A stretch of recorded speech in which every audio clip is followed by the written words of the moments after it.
मान्यवर काशीराम साहब कहते थे कि जो जमीन सरकारी है वो हमारी है, उस जमीन को गरीबों में बांटने का काम करे, जिससे ये गरीब खेती या अन्य कोई रोजगार करके अपने पैरों पे खड़े हो। कि जब आप मुख्यमंत्री बनके अपने प्रदेश में काम नहीं कर सकते तो देश की सत्ता पे आपको कौन बिठाएगा? यही वर्गों के लोग वोट के आधार पे वोट देके तय करते हैं कि देश की सत्ता पे कौन बैठे। मांगों के लिए हम सरकार को 1 महीने का समय देते हैं। सरकार के पास 1 महीने का समय बहुत है। अगर 1 महीने के अंदर सरकार इन मांगों को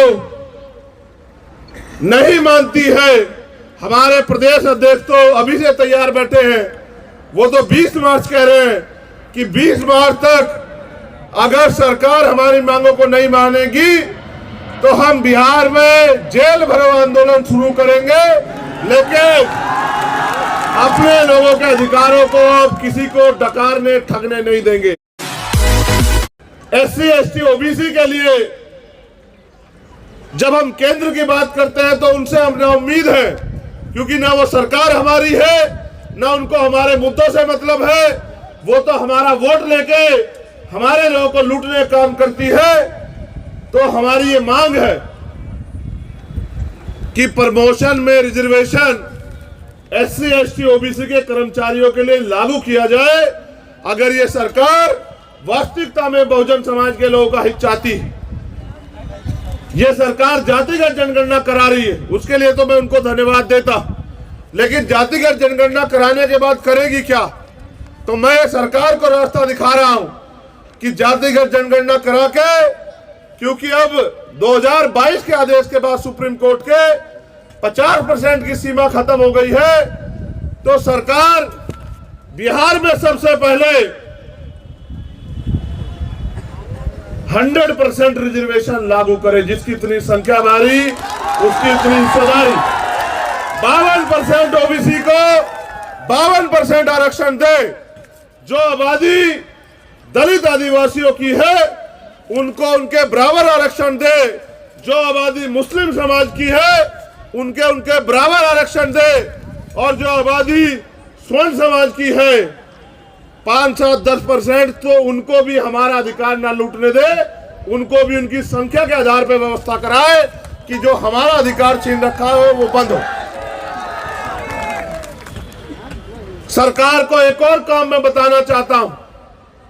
मैं कल लखनऊ में था, वहां रेलवे के कर्मचारी मेरे पास आए, जबकि वो सेंटर के अधीन है, मगर मैं यहां की सरकार से कहना चाहता हूं कि सरकार चाहे तो इन वर्गों के कर्मचारियों का भला करने के लिए पुरानी पेंशन को वो बिहार में शुरू कर सकती है, जिसका बड़ा लाभ इन वर्गों के कर्मचारियों को मिलेगा और वो अपने पैरों पे खड़े रहेंगे। आने वाले समय में पे बैक टू सोसाइटी के जरिए वो समाज में महापुरुषों के आंदोलन को चलाने का काम करेंगे। और इसके बाद जहां तक मुझे जानकारी है 8 लाख एकड़ जमीन यहां सरकारी 8 लाख एकड़ जमीन है। 18 लाख ये जानकारी मुझे बिहार के साथियों ने दी। अगर सरकार वाकई में संवाद करना चाहती है तो वंचित वर्ग के लोगों को कृषि करने के लिए, घर बनाने के लिए, क्योंकि आपकी कई योजनाएं गरीबों का घर छीन रही है। जो 33 साल से लोग बसे हुए हैं, बक्सर में उन्होंने मुझे आके बताया कि सरकार योजना चला रही है, बहुत अच्छी बात है, लेकिन अपने लोगों के घर उजाड़ के तालाब बना के कौन सी योजना आप चलाने का काम कर रहे हैं? इसलिए अगर सरकार करना चाहती है, आज आपके पास मौका है। उस जमीन को, क्योंकि हमने उत्तर प्रदेश में देखा है, मान्यवर काशीराम साहब कहते थे कि जो जमीन सरकारी है वो हमारी है, तो उस जमीन को गरीबों में बांटने का काम करे, जिससे ये गरीब खेती या अन्य कोई रोजगार करके अपने पैरों पे खड़े हो, आपके पास मैंने कई रास्ते आपको दिखाए। आप देश की सत्ता में भी जाने की बात करते हैं, ऐसी चर्चा भी है, लेकिन जब आप मुख्यमंत्री बनकर अपने प्रदेश में काम नहीं कर सकते तो देश की सत्ता पे आपको कौन बिठाएगा? यही वर्गों के लोग वोट के आधार पे वोट देके तय करते हैं कि देश की सत्ता पे कौन बैठे। ये ठगे गए हैं। लेकिन अब भीम आर्मी आजाद समाज पार्टी के जरिए हमारे नेता कार्यकर्ता गांव गांव जाके हमारी मां बहनों को, बुजुर्गों को, नौजवानों को समझाने का काम कर रहे हैं। अब ये ठगे में नहीं आएंगे, अब हम मांगेंगे नहीं। ये लड़ाई हिस्सेदारी की है। तो मैं आपसे अपील करता हूं कि यहां से जाने के बाद मेरे साथियों सोना मत।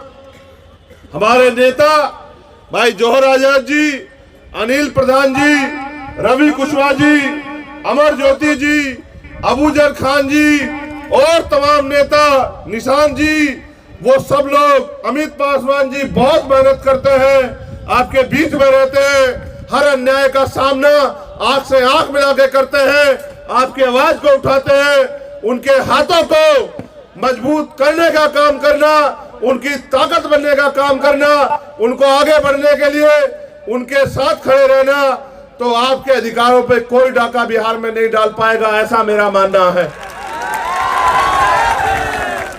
इन मांगों के लिए हम सरकार को 1 महीने का समय देते हैं।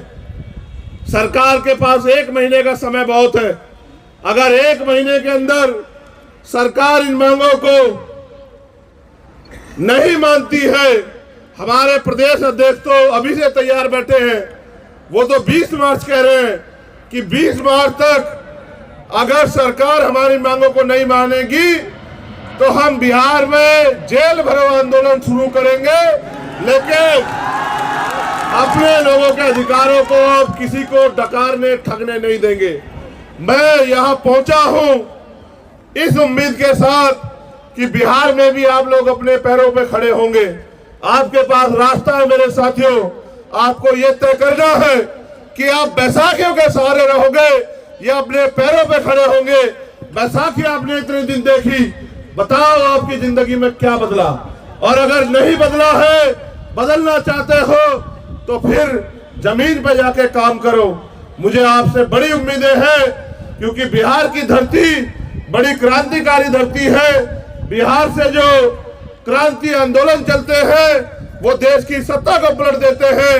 मैं भी ये उम्मीद करता हूं कि बिहार के साथी अपने हक अधिकारों के लिए यहां भी अपने पैरों पे खड़े होने का काम करेंगे।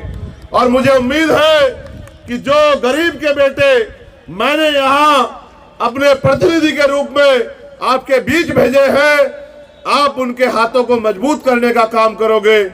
आप यहां आए, इस गर्मी में भी अपने साधनों से आए, यहां डटे हुए हो।